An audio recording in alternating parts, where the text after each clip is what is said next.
Voilà la première image, la deuxième image et la troisième image. On va les étudier une par une. Que représente cette image? Au premier plan, nous pouvons voir une famille composée d'un père, d'une mère et d'un enfant. Ils sont assis autour d'une table en train de prendre leur petit déjeuner. À l'arrière-plan se dressent des tentes, ce qui montre que cette scène se déroule dans un camping. Que voyez-vous sur cette icône? Cette icône met en scène la famille dans un espace naturel en train de prendre des photographies avec des cascades d'eau comme arrière-plan. Que montre cette illustration? Cette illustration montre encore une fois la famille qui prend des photographies avec la statue du lion. Avez-vous deviné de quelle ville s'agit-il? C'est la ville d'Ifrane. Que peut-on dire sur l'ensemble de ces images? L'ensemble de ces images évoque le voyage d'une.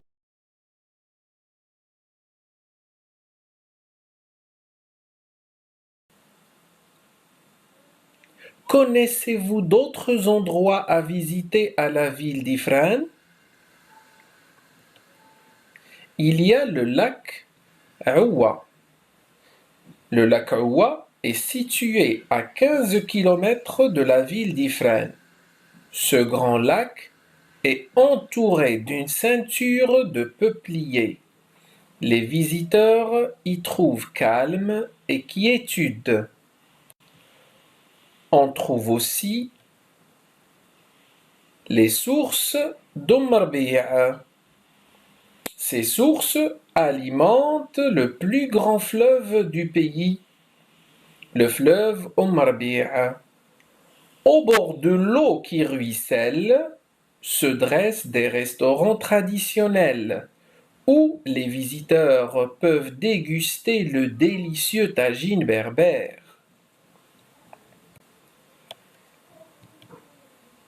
Pendant le séjour à la ville d'Ifrane, on peut visiter la ville d'Azro. C'est une charmante petite ville qui se trouve à 18 km d'Ifrane. Vous pouvez trouver des objets artisanaux et profiter des beaux paysages naturels.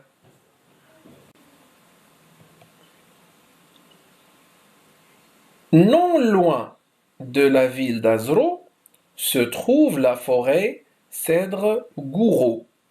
Là-bas, vous pouvez voir les singes du Moyen Atlas qui entrent en contact direct avec les visiteurs qui leur procurent de la nourriture. Il y a aussi la station de pisciculture de Raslma. Cette station est spécialisée dans l'élevage des poissons, notamment la truite. Les gens viennent découvrir les techniques d'élevage. Maintenant, essayons de répondre à la consigne suivante. Tu es parti en voyage avec ta famille. Vous avez passé une semaine dans un camping à Ifrane. Raconte votre séjour. Forêt, jardin, etc. Et de ce que vous avez fait dans cette ville. Nous pourrons prendre ce récit comme exemple. Les vacances dernières, j'ai voyagé avec mes parents à la ville d'Ifrane. Une fois arrivés, nous nous sommes rendus au camping. C'est l'endroit où nous avons résidé. Tout y était propre et bien organisé.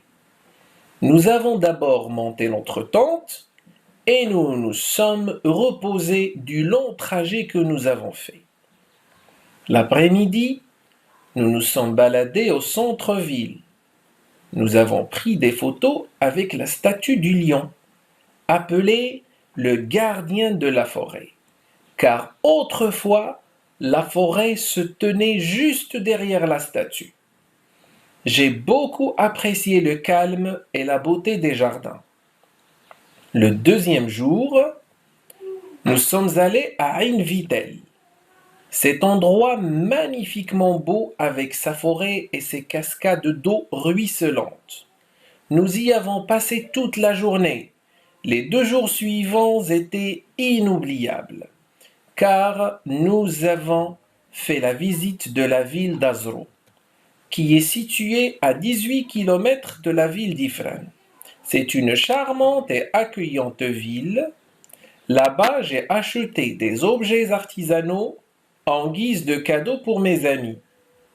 Non loin de là, nous avons rencontré les singes du Moyen Atlas, à la forêt Cèdre-Gouraud. J'étais très heureux d'entrer en contact avec ces primates. Craintifs, ils attrapaient la nourriture que les visiteurs leur offraient et grimpaient les arbres pour se régaler tranquillement. Par la suite, nous avons pris la route de Khénifra pour nous rendre aux sources d'Omarbieh, qui alimente le plus grand fleuve du Maroc, le fleuve Omarbieh. Dans les restaurants traditionnels qui se dressent des deux rives du cours d'eau, nous avons dégusté le délicieux tagine berbère. Le 5e jour, nous l'avons consacré au lac Aoua, ce vaste lac où les visiteurs trouvent calme et bien-être. Le jour d'après, nous nous sommes dirigés vers la station de pisciculture de Ras Elma, où des techniciens nous ont informés sur les étapes et les techniques d'élevage de la truite. Nous avons quitté Ifrane le 7e jour, portant avec nous de beaux souvenirs d'un voyage inoubliable. Le Maroc, comme vous venez de le voir, est à l'instar de beaucoup d'autres pays du monde, abonde de paysages naturels qui constituent l'environnement. Mais croyez-vous que l'homme préserve et protège cette richesse écologique? Pour répondre à cette question, étudions ensemble ces images.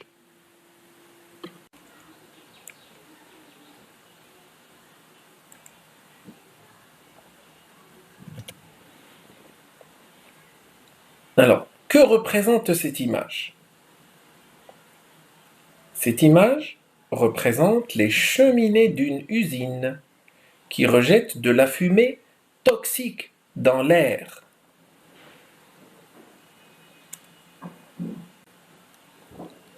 Et que pouvez-vous dire sur cette image?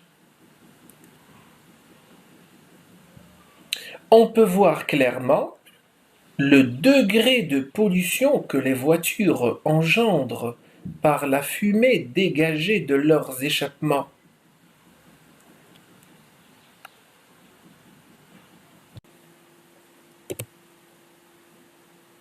Savez-vous ce que c'est? Ce sont des centrales nucléaires. Ces centrales nucléaires qui sont adoptées par beaucoup de pays dans leur production de l'énergie électrique.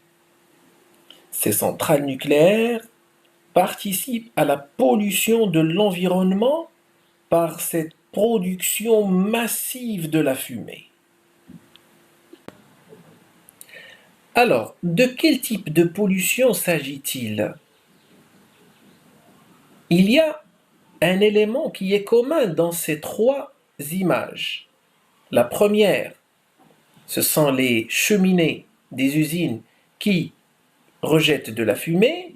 Nous avons dans la deuxième image, c'est aussi des voitures qui dégagent de la fumée.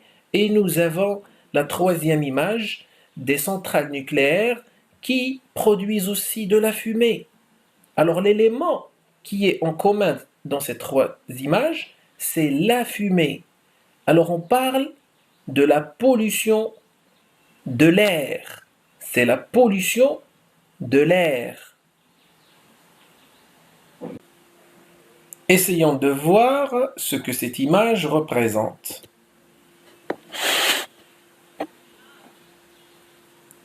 Nous pouvons voir un gros tas de déchets solides qui jonchent le sol.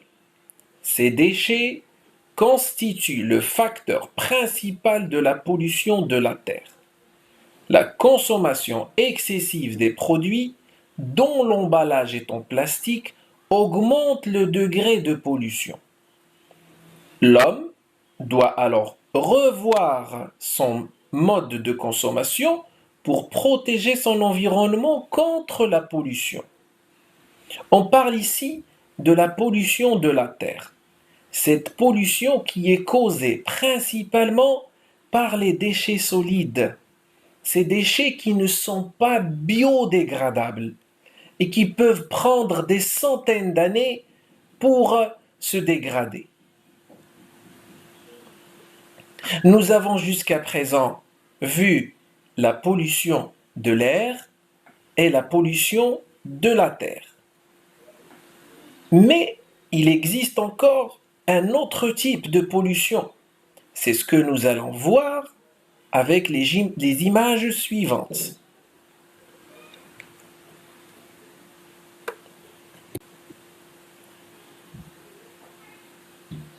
Voyons ce que représente cette image. Cette image montre un paysage désolant. C'est un oiseau tout couvert de pétrole. Ses plumes sont gluées par ce produit toxique qui finira par lui ôter la vie. C'est à cause des marées noires que ce petit oiseau souffre. Ces marées noires provoquées par les grands bateaux qui transportent le pétrole au large, que nous appelons les pétroliers, et qui accidentellement laissent fuir leur contenu de pétrole.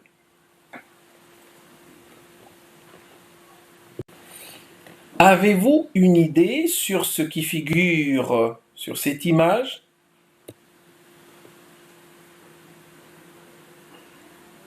Ce sont des fûts.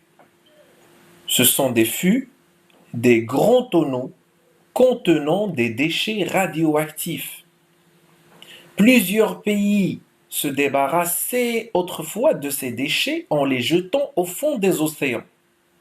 Mais avec le temps, la coque de ces fûts se détériore et rouille, en laissant se répandre ce liquide extrêmement dangereux et toxique, ce qui affecte négativement la vie sous-marine et menace l'équilibre écologique. Regardons ensemble cette image. Qu'est-ce que vous voyez? Sur cette image, on voit un gros mammifère marin qui s'apprête à avaler un sac en plastique, croyant que c'est de la nourriture. Ce sac en plastique jeté par l'homme tuera cet animal. C'est une scène très tragique qui pourrait être évitée par quelques mesures que l'homme devait prendre. Que dites-vous sur cette image? Nous sommes devant une scène très répandue. Ce sont les déchets des usines qui sont jetés directement dans les rivières. Ces rivières qui finissent dans les eaux des mers. Ces déchets contiennent des matières toxiques et nuisibles à l'environnement et à la santé. Les 4 images que nous avons étudiées évoquent le 3e type de pollution qui est la pollution de l'eau et des océans. Maintenant que nous avons vu les différents types de pollution, essayons de décrire cette image. Cette image évoque le thème de la pollution de l'environnement, notamment la pollution des océans. On peut y voir un poisson qui ne se trouve pas dans son milieu de vie naturel. Sa couleur terne montre qu'il est certainement mort depuis un long moment. Les vagues l'ont jeté au bord de la plage. Juste à côté de ce poisson, on remarque un sac en plastique bleu et un emballage transparent fait de la même matière. Ces éléments qui constituent les déchets solides jetés par l'homme sont la cause principale du décès de ce pauvre poisson. Je vous laisse à présent réfléchir en bon citoyen aux solutions probables qui peuvent protéger notre environnement contre la pollution. Je vous dis au revoir et à bientôt.